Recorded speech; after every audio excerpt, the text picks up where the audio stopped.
"Your father has gone crazy and won't let us in," shouted my son-in-law, standing in front of the door of my new villa with his friends and suitcases. They had come for a month's vacation without my permission, expecting a free paradise. I told them to leave, and 30 minutes later, the police arrived. Before we continue, please subscribe to the channel and write in the comments what time it is where you are now. The coastal highway curved like a promise. I gripped the steering wheel tighter as the Pacific opened up before me. Endless and mine. 40 years of engineering calculations, weekend shifts, carefully invested bonuses. All of it had led to this moment. The villa waited 3 blocks ahead, perched above Carmel by the sea, like a reward I'd finally earned. I parked in front of the property and just sat there, engine ticking as it cooled. $2.8 million. The number had terrified me when I'd made the offer, but my financial advisor had nodded approvingly. "You can afford this, Hubert. You've been too cautious your whole life." The ocean wind carried salt through my open window. 62 years old, and I was finally learning what freedom tasted like. The box labeled "kitchen" sat in my passenger seat. I'd packed it myself 3 days ago, right after calling Amanda with the news. Her response had been enthusiastic.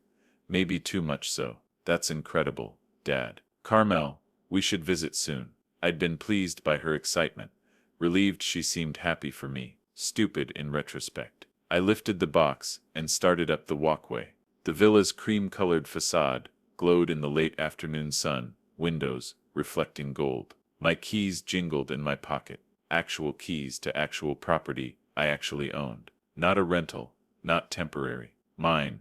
Then I saw the suitcases. They sprawled across my front porch like a hostile occupation. 3 large roller bags, 2 duffel bags, beach chairs still tagged with price stickers, a massive cooler with condensation dripping onto my new deck boards. I froze midstep, the box suddenly heavy in my arms. The door opened from inside. Michael stood in my doorway, sunglasses pushed up into his sandy hair, wearing board shorts, and a smile that didn't reach his eyes. Behind him, 2 men I vaguely recognized from Amanda's social media posts hovered awkwardly, holding more bags. "Hey Hubert, perfect timing."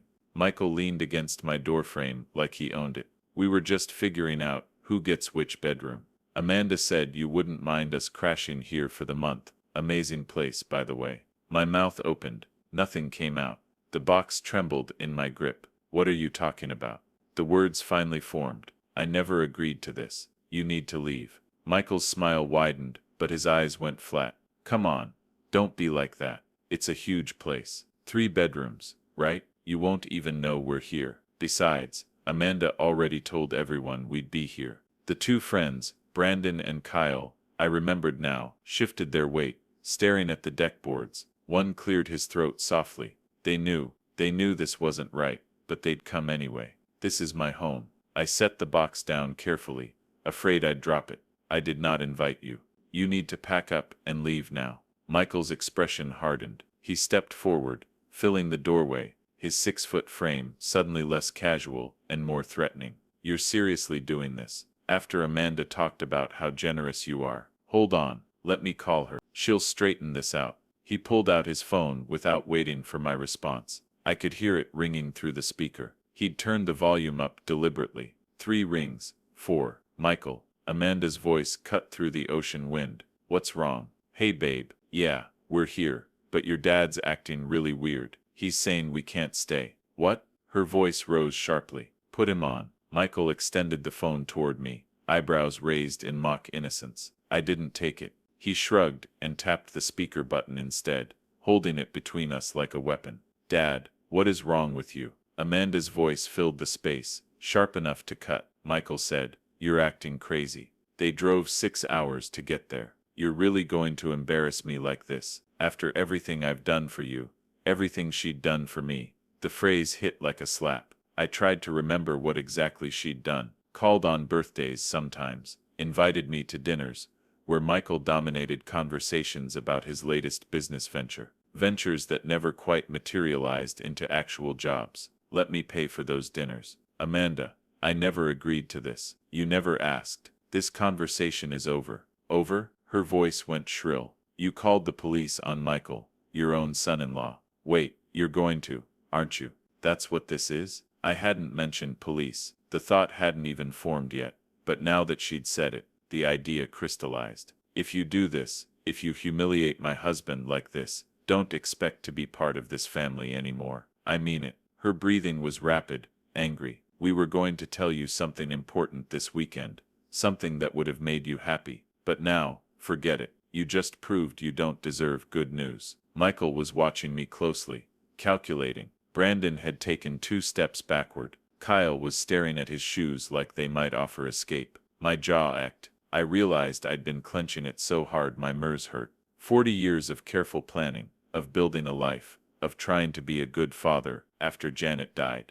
Amanda had been 16 when cancer took her mother. I'd raised her alone, worked doubles to pay for her college, walked her down the aisle 5 years ago, while Michael's parents sat in the front row, looking vaguely disappointed. 5 years. 5 years they'd lived in my Sacramento house, the one I'd kept as my primary residence while I worked my final year before retirement. 5 years of just until we get on our feet, and Michael's got something big coming through, and we'll start paying rent next month. The pattern had always been there. I just refused to see it. Goodbye, Amanda. I pressed the red button myself, before Michael could react. He stared at the dead phone, then at me. Something dangerous flickered across his face. You just made a huge mistake, old man. I turned without answering, and walked back to my car. My hands were steady, as I opened the driver's door. Through the windshield, I could see Michael pacing on the porch, gesturing angrily to his friends. One of them shook his head, clearly ready to leave. Michael grabbed his arm, said something harsh. The friend pulled away. I reached for my phone, and dialed 911. The dispatcher's voice was calm, professional. What is the nature of your emergency? I have trespassers on my property. 3 men who refuse to leave. My voice sounded strange to my own ears, flat, mechanical. Through the windshield, I watched Michael watching me. He'd stopped pacing. Our eyes met across 30 feet of distance, and something cold settled in my chest. Are you in immediate danger, sir? No, but they won't leave voluntarily. 15 minutes, she told me. I stayed in the car, engine off, hands resting on the steering wheel, like I was still driving. Michael kept glancing at me, then at his friends, then back. He was performing now, gesturing broadly, shaking his head with exaggerated disbelief, playing the victim for an audience that hadn't arrived yet. Brandon and Kyle stood apart from him, talking quietly. One checked his phone, the other picked up a duffel bag, testing its weight, clearly calculating how fast they could pack. The patrol car rolled up silently. No lights or sirens. A single officer emerged, middle-aged, stocky with gray threading through his dark hair. He surveyed the scene, with the careful neutrality of someone who'd broken up family disputes before. His nameplate read Kowalski. Michael moved first, striding toward the officer with his hand extended, and his face arranged in reasonable concern. I stepped out of my car more slowly, gathering the manila folder I'd brought with my closing documents. Detective Kowalski listened to Michael for perhaps 90 seconds, nodding occasionally, taking no notes. Then he turned to me. Mr. Coleman, can you show me proof of ownership of this property? Certainly. I handed him the folder. Here's the deed. I closed on this purchase 3 days ago. I never gave anyone permission to be here. He examined the papers carefully, comparing my driver's license to the name on the deed. His expression didn't change, but something in his posture relaxed slightly. Sir, he addressed Michael, without looking up from the documents. Do you have any written agreement, lease or documentation showing you have permission to be on this property? Michael's confidence flickered. It's his daughter, my wife. This is a family property. You can't just kick family out. Actually, sir, without the owner's permission, you're trespassing. I'm going to have to ask you to gather your belongings and leave immediately. This is insane. Michael's voice rose. Brandon and Kyle were already moving, grabbing bags with practiced efficiency. You're taking his side. We drove all the way from Sacramento. We were invited. By whom? Kowalski's tone remained level. By Amanda. His daughter is Amanda. On the deed. Silence. Then she has no authority to grant you access. The detective turned to me. Do you want to press charges? I thought about it, about paperwork and court dates, and Amanda's face in a courtroom, about Michael's parents, whom I'd met exactly twice, shaking their heads in some future family gathering I'd never attend. No, I just want them gone. Michael slammed a suitcase closed with enough force to make the latches crack. You just destroyed your own family, old man. Don't come crying when you're alone. The words should have hurt. Maybe they did somewhere beneath the numbness. But I stood there watching as Brandon and Kyle loaded the last bags into a silver SUV, and all I felt was tired. Kowalski waited until the tail lights disappeared down the coastal highway before handing back my documents. You okay, sir? Yes,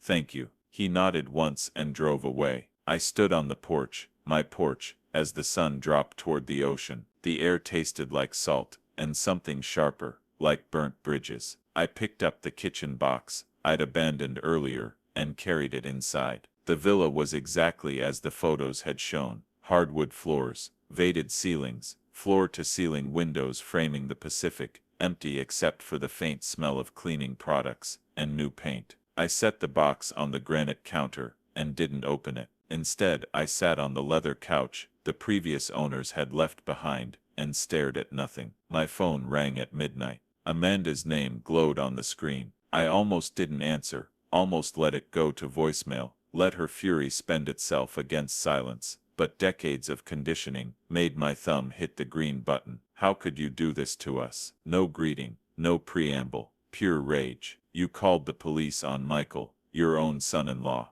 Do you have any idea what you've done? Amanda, he's humiliated. His friends think you're crazy. I think you're crazy. What kind of father does this? I listened to her breathe harsh and rapid. Waited. We were going to tell you soon. I might be pregnant. And you just proved you don't deserve to be a grandfather. You won't see these children ever. The lie was so obvious it almost made me laugh. We'd talked about grandchildren 6 months ago over dinner. She'd been adamant. Not for years. Maybe not at all. Michael wasn't ready. Her career came first. The words had relieved me then. I'd feared she felt pressured. Now I heard them for what they were. Ammunition saved for later deployment. Amanda, stop. Just stop. I know you're not pregnant, and I know what you're trying to do. It won't work anymore. What won't work? Caring about my family. Trying to have a relationship with my own father. You didn't want a relationship. You wanted a vacation house. The silence stretched. When she spoke again, her voice was different, colder, more calculated. Fine. You want to be alone. You want to lose your only daughter. You've got it. Don't call me. Don't text. We're done.